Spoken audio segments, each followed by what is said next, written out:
अस्सलाम वालेकुम, welcome back to the channel. आज से हम लोग एक न्यू कोर्स स्टार्ट कर रहे हैं और उस कोर्स का नाम है डेटाबेस मैनेजमेंट सिस्टम या डेटाबेस सिस्टम। तो सबसे पहले मैं आपको इंट्रोडक्शन करवाता हूँ कि डेटाबेस सिस्टम होता क्या है। हम लोग सॉफ्टवेयर इंजीनियर्स जो होते हैं वो सबसे पहले कोई भी सिस्टम डिज़ाइन करते हैं। फॉर एग्जांपल एक सॉफ्टवेयर इंजीनियर ने हॉस्पिटल मैनेजमेंट सिस्टम एक बनाया है। तो उसका जो पेशेंट्स का डाटा होता है, जो वहाँ का स्टाफ होता है, जो वहाँ के डॉक्टर्स होते हैं, जो वहाँ का डाटा है ना, हम एप्लीकेशन के थ्रू जिस चीज़ में स्टोर करवाते हैं वो है डेटाबेस। हम हर सिस्टम का, हर एप्लीकेशन का या हर हॉस्पिटल का या हर यूनिवर्सिटीज़ का अपना अपना डेटाबेस या डाटा सेंटर्स होता है। वहाँ पे सारा का सारा स्टूडेंट्स का डाटा पड़ा होता है। पहले लोग एक्सेल में या फाइल सिस्टम में डेटाबेस या डाटा स्टोर करवाते थे, लेकिन डाटा अब इतना ज़्यादा हो गया है कि एक्सेल वगैरह से हैंडल नहीं होता। तो हम इसके लिए डेटाबेस सिस्टम यूज़ करते हैं कि अब हम जो इसमें लैंग्वेज यूज़ करेंगे उसको क्या कहते हैं? वो कहते हैं कि एसक्यूएल लैंग्वेज। एसक्यूएल एक काफ़ी पुरानी लैंग्वेज है और अभी तक ये सबसे ज़्यादा यूज़ होने वाली लैंग्वेजेस में से एक है। तो एसक्यूएल को कहते हैं कि स्ट्रक्चर्ड क्वेरी लैंग्वेज। इसमें हम लोग क्वेरी लिखते हैं और हम लोग अगर हमें कोई भी डाटा चाहिए टेबल से, जिस तरह हम लोग सर्च करते हैं, जिस तरह हम सॉर्ट करते हैं, हम एक क्लिक पे उसके पीछे एक क्वेरी लिखेंगे और क्वेरी से हमें हमारा जो रिलेटेड डाटा है वो हमें मिल जो होता है डेटाबेस में। टेबल जो डाटा है वो दो तरह से स्टोर होता है, एक टेबल्स की फॉर्म में, टेबल और रोज की फॉर्म में, और एक विदाउट टेबल्स होता है। लेकिन जो हम स्टडी करेंगे उसमें डाटा टेबल्स की फॉर्म में स्टोर। मैं आपको एक और एग्जांपल देता हूँ। बहुत सारे लोगों ने गेम खेली होगी पबजी, इस तरह, और उसमें यूज़र अपना अकाउंट बनाता है, उसकी डिटेल होती है, उसकी रैंक कौन सी है, वो कहाँ कैसे खेल रहा है, वो सब कुछ कहाँ पे स्टोर होता है। वो एक गेम है और जिसने गेम बनाई है वहाँ पे उसका एक डेटाबेस, डाटा सेंटर है, वहाँ पे मिलियंस ऑफ यूज़र का डाटा सेव होता है। तो आप लोग सिंपली इससे रिमेंबर कर सकते हैं कि जो डेटाबेस है वो हम लोग हमारा यूज़र का डाटा ऑनलाइन सेव करने के लिए या स्टोर करने के लिए। तो हम लोग इसके लिए मुख्तलिफ सॉफ्टवेयर यूज़ करेंगे, उसको कहते हैं डीबीएमएस, डाटाबेस मैनेजमेंट।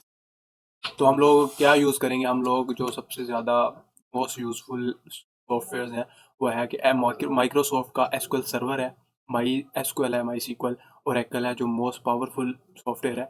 तो जो सबसे सिंपल और सबसे बेसिक है वो माइक्रोसॉफ्ट एक्सेस है। तो हम इसको, मैं कोशिश करूँगा कि आप लोगों को ये 2-3 आरडीबीएमएस पढ़ा दूँ। सबसे पहले एसक्यूएल सर्वर भी यूज़ करेंगे हम लोग, ओरेकल भी यूज़ करेंगे, लेकिन फ़िलहाल मैं अभी माइक्रोसॉफ्ट एक्सेस पर आप लोगों को ये कोर्स पढ़ाऊँगा।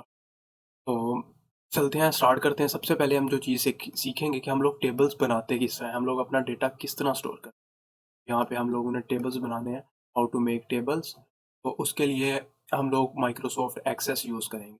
ये माइक्रोसॉफ्ट, आप लोगों ने माइक्रोसॉफ्ट वर्ड यूज़ किया होगा, बिल्कुल सेम टू सेम उसका वैसा इंटरफेस है। इसके लिए हमें कुछ भी एक्स्ट्रा सीखने की ज़रूरत नहीं है कि हम लोग सॉफ्टवेयर को यूज़ करना सीखें।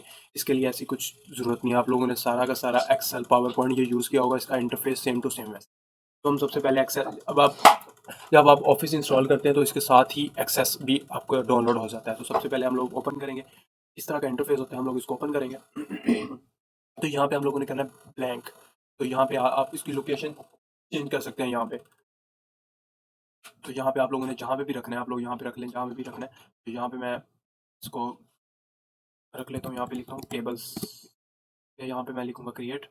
ये हमारा जो है वो क्रिएट हो जाए। तो अब हमने टेबल्स बनाने हैं। सबसे पहले हम लोग व्यू पे क्लिक करेंगे और यहाँ पे डिज़ाइन मोड पे, तो ये हमसे पूछेगा कि आपने कौन सा टेबल बनाना है, किस नाम का। हमने स्टूडेंट टेबल बनाना है, तो हमने स्टूडेंट का नाम लिख लिया। यहाँ पे एंटर करेंगे तो तो ये हमसे पूछेगा कि आपने कॉलम्स कौन से लिखने हैं। आपको मैं बताता हूँ, हमारा जो कॉलम्स होंगे वो इस तरह होंगे। ये हमारा एक बॉक्स होगा इस तरह का, और यहाँ पे हमारे कॉलम्स होंगे इस तरह। करेक्ट तो नहीं बनेगा, लेकिन टेबल्स हमेशा ऐसे होते हैं। यहाँ पे हम लोग अपना आईडी लिखेंगे, यहाँ पे आईडी लिखेंगे, यहाँ पे हमारा नेम होगा, यहाँ पे हमारा लास्ट नेम होगा, यहाँ पे जेंडर वगैरह, यहाँ पे ईमेल, और यहाँ पे आपने जिस डिपार्टमेंट पे। सबसे पहले हम लोग कॉलम्स बनाएंगे कि किस किस नाम के हमने कॉलम्स बनाने हैं, और फिर उसमें से डाटा इंसर्ट करेंगे, रो वाइज डाटा इंसर्ट। तो हम ओपन करते हैं। तो सबसे पहले हम लोग लिखेंगे यहाँ पे स्टूडेंट आईडी। तो यहाँ पे ऑटो नंबर्स क्या होता है कि जो खुद ही जनरेट होते जाते हैं, जिस तरह हम लोग डाटा एंटर करते जाएंगे तो रेट वो 1 2 3 4 इस तरह एंटर होते जाएंगे। लेकिन हम लोग यहाँ पे इसको नंबर्स का देते हैं क्योंकि हम खुद असाइन करना चाहते हैं। तो उसके बाद यहाँ पे लिखेंगे, यहाँ पे फर्स्ट नेम, आप लोग यहाँ पे स्पेसिस ना ही यूज़ करें तो बेहतर होगा। स्पेसिस की जगह पे आप लोग अगर अंडरस्कोर यूज़ करना चाहें तो वो करें। तो जो नाम होता है वो हमारा यूजुअली स्ट्रिंग में होता है। तो यहाँ पे स्ट्रिंग है, शॉर्ट टेक्स्ट और लॉन्ग टेक्स्ट। तो यहाँ पे जाके आप लोग इसका नाम भी, लिमिट्स भी लगा सकते हैं कि आप लोगों ने 100 कैरेक्टर से ज़्यादा नाम ना कोई इनपुट कर सके। तो आप लोग यहाँ पे 100 भी लिख सकते हैं, कुछ भी लिख सकते हैं। तो यहाँ पे फर्स्ट नेम है, यहाँ पे हमारे लिखेंगे लास्ट नेम। तो इसको भी अमूमन हम लोग शॉर्ट टेक्स्ट में लिख देते हैं, तो इसकी भी लिमिट हम पुट तो यहाँ पे हम लोग लिखेंगे स्टूडेंट CNSE कि उसका आईडी कार्ड क्या है। तो ये मोस्टली स्ट्रिंग्स में भी होता है, अगर हम डैशेस इंक्लूड करवाएंगे तो यहाँ पे हम लोग लिख लेते हैं कि ये नंबर। तो यहाँ पे जो हम नंबर्स में लिखेंगे तो नंबर्स में भी आगे काफ़ी है, ये बाइट में है, इंटीजर में है, लॉन्ग में है। हम लोग यहाँ पे इंटीजर में क्या देते हैं। और अगर हम अब स्टूडेंट का जेंडर लिख लेते हैं हम लोग। ये हम कॉलम्स के नाम बना रहे हैं जो ऊपर column. Gender mostly short X ही लिख सकते हैं आप लोग, यस और नो भी कर सकते हैं, लेकिन यस और नो नहीं, हम यहाँ पे शॉर्ट एक्स ही लिखेंगे। और आप लोग यहाँ पे साइज 10 कर दीजिएगा, ज़्यादा स्पेलिंग ज़्यादा नहीं होते। उसके अलावा हम लोग यहाँ पे डिग्री प्रोग्राम देख लेते हैं। स्टूडेंट ने जहाँ पे एडमिशन लिया उसका डिग्री प्रोग्राम, वो भी हम लोग शॉर्ट में, इसको भी आप 100 कर सकते हैं। यहाँ पे आप लोगों ने 1000 हो गया तो यहाँ पे हम 100 कर लें। तो आप लोग अगर इससे ज़्यादा कॉलम भी बनाने हैं तो बना सकते हैं। यहाँ पे हम लोग सेव करेंगे और इसके हम लोग डाटा शीट व्यू में, अब देखिए हमारे कॉलम्स बन चुके हैं 1 2 4 5 और 6, हमारे 5 कॉलम्स हैं। यहाँ पे बेसिकली मैंने आपको जो चीज़ बतानी है वो ये है कि यहाँ पे प्राइमरी कीज़ को बनाना है आपने। प्राइमरी की क्या होती है? प्राइमरी की होती है कि जो अगर हम आईडी है किसी चीज़ की वो रिपीट ना हो। अगर हमने एक स्टूडेंट की आईडी है, फॉर एग्जांपल जिस तरह रोल नंबर्स होते हैं वो किसी भी स्टूडेंट के मैच नहीं होते कि एक स्टूडेंट के 2 रोल नंबर या 2 स्टूडेंट का एक रोल नंबर नहीं होता। तो ये प्राइमरी की हम उसे डिक्लेयर करते हैं जो बिल्कुल रिपीट नहीं होती। ठीक है, हम सबसे पहले इसको सेव करते हैं और इसके जो है व्यू में आ जाए। सबसे पहले हम लोगों ने ये, तो यहाँ पे आप लोग दोबारा एंटर कर सकते हैं कुछ भी नाम, यहाँ से यहाँ पे क्लिक करेंगे, यहाँ पे ख़त्म कर सकते हैं। तो यहाँ पे हम लोगों ने अगर रोल नंबर कहाँ से शुरू करते हैं, हम 1201 से शुरू। तो यहाँ पे फर्स्ट नेम अली है, फिर यहाँ पे लिख देते हैं उसका लास्ट नेम अहमद है। स्टूडेंट आईडी कार्ड 1 2 3 4 5 6 7 8 9 तक लिख सकते हैं। अब स्टूडेंट जेंडर है वो है मेल।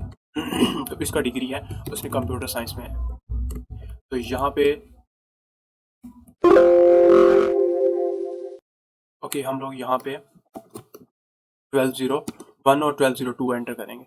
1202 के बाद उसका नाम अबू बकर, फॉर एग्जांपल उसका नाम है अब्दुल्ला लिख लेते हैं। तो 2 3 4 5 6 7 8, तो इसका आईडी कार्ड लिख लेंगे। अब यहाँ पे उसका जेंडर है, तो यहाँ पे आप लोग BS ID कर सकते हैं। तो अब यहाँ पे 1203 ID है, जिस तरह हम लोग ये रिपीट नहीं कर सकेंगे, अगर हम रिपीट करेंगे ना तो ये हमें ज़रूर एरर। तो यहाँ पे लिख लेते हैं, कोई भी नाम लिख सकते हैं। तो 4 5 6 7 8 9 0, और ये जो है इसका जेंडर फीमेल। तो इसने यहाँ पे BS SC में, इसमें जो आप जिस डिपार्टमेंट में अप्लाई किया है वो BS CS है। तो आप लोग यहाँ पे सेव कर लें इसको। आप लोग इसको कुछ भी चेंजेस करनी है तो आप डिज़ाइन व्यू में जाके चेंज कर सकते हैं। आपने एक्स्ट्रा कॉलम ऐड करना है तो आप यहाँ पे जाके ऐड कर सकते हैं। ठीक है, तो ये हम सिंपल मेथड है एक्सेस में कि हम लोग टेबल्स किस तरह बनाते हैं। तो अगर इसको सेव करना है यहाँ पे आप लोग दोबारा ओपन करना है तो इस तरह ओपन हो जाए। तो ये आप लोग, ये आपके टेबल्स हैं। नेक्स्ट वीडियोस में हम लोग क्यूरीज देखेंगे। हम लोग इस टेबल्स हैं, हमने जो टेबल्स बनाए हैं हम इससे डाटा किस तरह गेट कर सकते हैं। तो आपको ये जो है कोर्स है वो मैं, जो कोड मैंने लिखा है, जो टेबल बनाए हैं, ये जो सारा मेथड है मैं आपको डेटाबेस का कोड अपलोड कर सकता हूँ, कर दूंगा। अगर आपको फिर भी कोई इशू है तो हम इस वीडियो को फिर भी दोबारा समझ सकते हैं। जहाँ से मसला होगा मैं आप लोगों को दोबारा समझा। मिलते हैं नेक्स्ट वीडियो में। अल्लाह हाफिज़।